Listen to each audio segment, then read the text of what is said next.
Hi, my name is Gina Mastrocovi, and today I'm going to be introducing you about bullying. Do you know what bullying is? What it feels like to be bullied? Or have you ever wondered, how many kids are being bullied every single day? Well, that's what I'm here to talk to you about today. I'm going to introduce you to things that you may have never heard of, or you heard of, or you're just going to learn more. That's my job, is to speak to you about that today.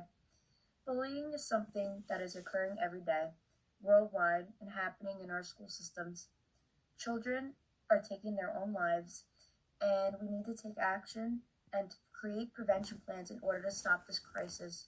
Too many kids are young and they're committing suicide, and we need to take actions because these children deserve a life and opportunity they deserve to fulfill. Just like how we're fulfilling our lives, those children deserve the same opportunities. And that's what you're going to be able to identify with as I'm speaking with this you upon. You're going to be able to figure out how and why this is happening and what we can do in our school systems. So from the first article I found, published in March 2012 by the Journal of Safe Management of Disruptice and Assaultive Behavior, this is discussing the lack of development for a child. So this is what goes into what the child is thinking as they're being bullied. As I quote, "As the child attempts to make sense of the traumatic event, new behavioral problems can emanate from re-experienced traumatic events." So this means is that this is something that it's a repeated pattern. So for example, as myself, I bring my own personal experience into this. I was bullied myself and back in elementary school, and the same things kept happening over and over and over again. And it's almost like you're almost trying to heal from the past experiences, and then new ones come in and you still can't heal from that. So it's like opening old wounds. So say you try to take the band-aid off, but it still doesn't heal. That's what they mean by traumatic events, is that it just keeps happening over and over again, and the child can't process what is happening, and we need to stop that.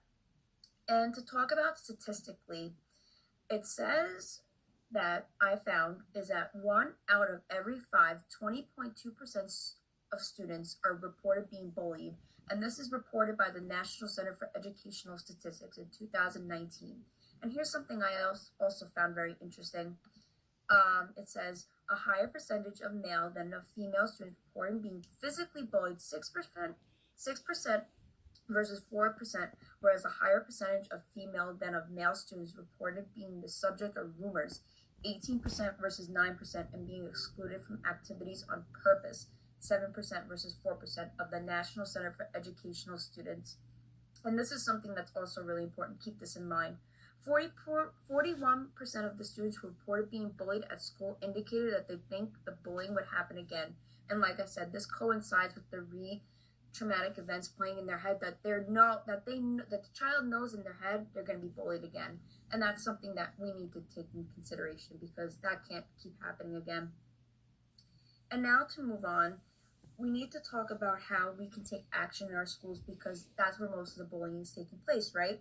As to where that's where I was bullied, that's where probably most of you were bullied, or you know someone who was being bullied. So this is an article on what are the best ways to prevent bullying in schools, published by Divecha on October 29, 2019, by the Greater Good magazine. Schools with a positive climate foster healthy development, while a negative school climate is associated with higher rates of student bullying, aggression, victimization, and feeling unsafe.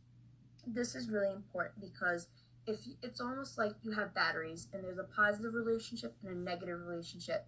Those two aren't going to coincide. They're not going to attract. When we're in a classroom, we need to establish a positive and healthy environment so that children feel safe in their schools and that they trust us.